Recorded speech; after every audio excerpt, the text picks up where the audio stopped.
Eminência de uma terceira guerra mundial? O que está acontecendo na Rússia, na Ucrânia e também nos Estados Unidos? Sejam muito bem-vindos ao meu canal Política e Opinião. Meu nome é Karen Moura e hoje eu vou explicar para você toda essa história de uma possível terceira guerra mundial em virtude das tensões cada vez mais fortes entre a Rússia e a Ucrânia. Para a gente entender o que efetivamente está acontecendo, nós precisamos então analisar alguns pontos. Desde o colapso da União Soviética em 1991, quando houve então a dissolução desse bloco formado por Rússia, Ucrânia, Bielorrússia e Transcaucásia, a Rússia ela acabou perdendo muito do seu poder e da sua influência na região. Como o país ele é rodeado por outros territórios, que são os países bem pequenininhos, a única forma de conseguir recuperar esse poder é justamente garantindo aí que as suas fronteiras estejam protegidas e que nenhum outro país se meta por lá. A Rússia ela vem trabalhando aí ao longo desses 30 anos para retomar esse seu espaço, essa sua esfera de influência ali nos territórios que fazem fronteira com o seu país. Bom, de um outro lado, nós temos então a Ucrânia, que é um país que só se tornou independente depois da extinção da União Soviética, e a relação entre a Rússia e a Ucrânia é meio assim que de amor e ódio. Kiev, por exemplo, que é a capital da Ucrânia, hoje foi a capital da Rússia lá em 882.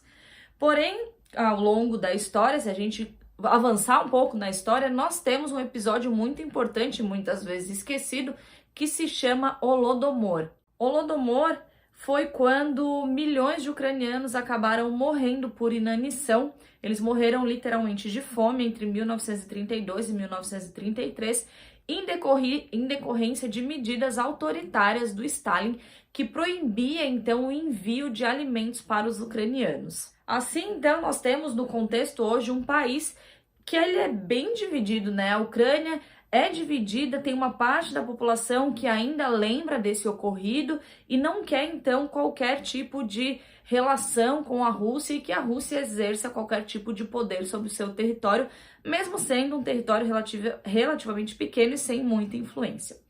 Agora falando um pouquinho da OTAN, a OTAN é a Organização do Tratado do Atlântico Norte, ela foi criada em 1949. O objetivo da OTAN era, então, criar um sistema onde os membros da OTAN, desse tratado, eles iriam proteger uns aos outros. Bom, com o fortalecimento, então, da OTAN, a União Soviética decide que ela também tem que criar um sistema que possa protegê-la e surge, então, em 1955, o Pacto de Varsóvia, que era uma aliança, que foi uma aliança militar composta não apenas pela União Soviética, mas também por outros 7 países socialistas do leste europeu.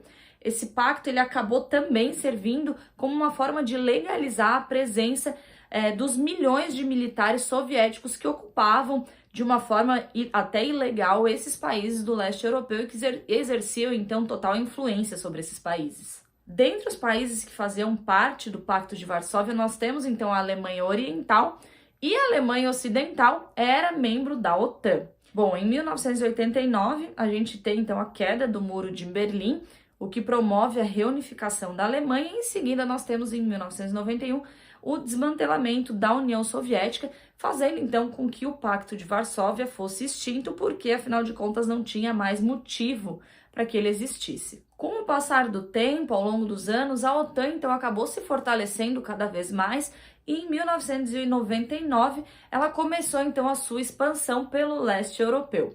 Nesse ano, acabou ingressando na OTAN alguns países como a República Tcheca, a Hungria e a Polônia, que são ex-integrantes do Pacto de Varsóvia. A expansão da OTAN ela continuou e de 2004 a 2020 também entraram a Bulgária, a Estônia, a Letônia, a Lituânia, a Romênia, a Eslováquia, a Eslovênia, a Albânia, Montenegro e Macedônia do Norte. Se nós analisarmos o mapa, a maior parte dos países que cercam a Rússia são hoje membros da OTAN. E vocês devem estar se perguntando onde tudo isso se interliga. Bom, a Ucrânia está ensaiando também a sua entrada na OTAN. Como eu mencionei no início do vídeo, os membros da OTAN eles têm sim o dever de proteger uns aos outros para então garantir a segurança do próprio tratado como um todo. Se algum membro da OTAN for atacado, os demais membros devem e vão agir em conjunto para protegê-lo. A Ucrânia, ela é um país que a gente chama de país tampão, que é um país que serve como fronteira para a proteção da Rússia. Napoleão, quando ele invadiu a Rússia, por exemplo, ele veio através da Ucrânia, e Hitler também, quando invadiu a Rússia, veio através da Ucrânia. Ou seja, se a Ucrânia efetivamente entrar na OTAN, ela está tirando da Rússia uma das poucas fronteiras ali que ainda estão livres e que permitem, então, que a Rússia consiga exercer a sua soberania e consiga proteger seu território através dos territórios que fazem fronteira. Além disso, se a Ucrânia entrar na OTAN, vem também a possibilidade dos Estados Unidos colocarem armamentos pesados, principalmente mísseis, na Ucrânia, ameaçando então diretamente a Rússia. É importante a gente lembrar sempre que essas superpotências, como os Estados Unidos, a Rússia, a China, por exemplo, elas precisam que as suas fronteiras estejam sempre bem protegidas e seguras para evitar qualquer tipo de ataque externo. Bom, para finalizar, no dia de hoje é dia 10 de fevereiro de 2022, o presidente dos Estados Unidos deu uma ordem para que os civis americanos que estejam na Ucrânia deixem imediatamente o país. Os Estados Unidos também enviou no dia de hoje caças da Força Aérea Americana para a Polônia para reforçar essa defesa da OTAN. Já a Rússia, ao mesmo tempo, está junto com a Bielorrússia dando início a exercícios militares em solo bielorrusso, que fica ali entre a Rússia e a Ucrânia.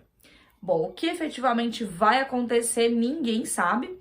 A Rússia, obviamente, não vai admitir perder o pouco que resta ali de influência na região e tampouco vai aceitar de uma forma calada toda essa movimentação americana ali nos países ao seu redor. Lembrando sempre que todo esse caos está sendo protagonizado por dois países que possuem um poderio de armas nucleares bem significativo, o que pode acabar complicando ainda mais o desenrolar todo desse conflito. Eu espero que esse vídeo tenha sido esclarecedor. Se você gostou, dá um like para mim, encaminha para os amigos e não esquece de se inscrever no meu canal e também no canal Cortes da Karen, onde eu coloco os principais trechos desse conteúdo aqui e de outros conteúdos que já estão disponíveis no meu canal.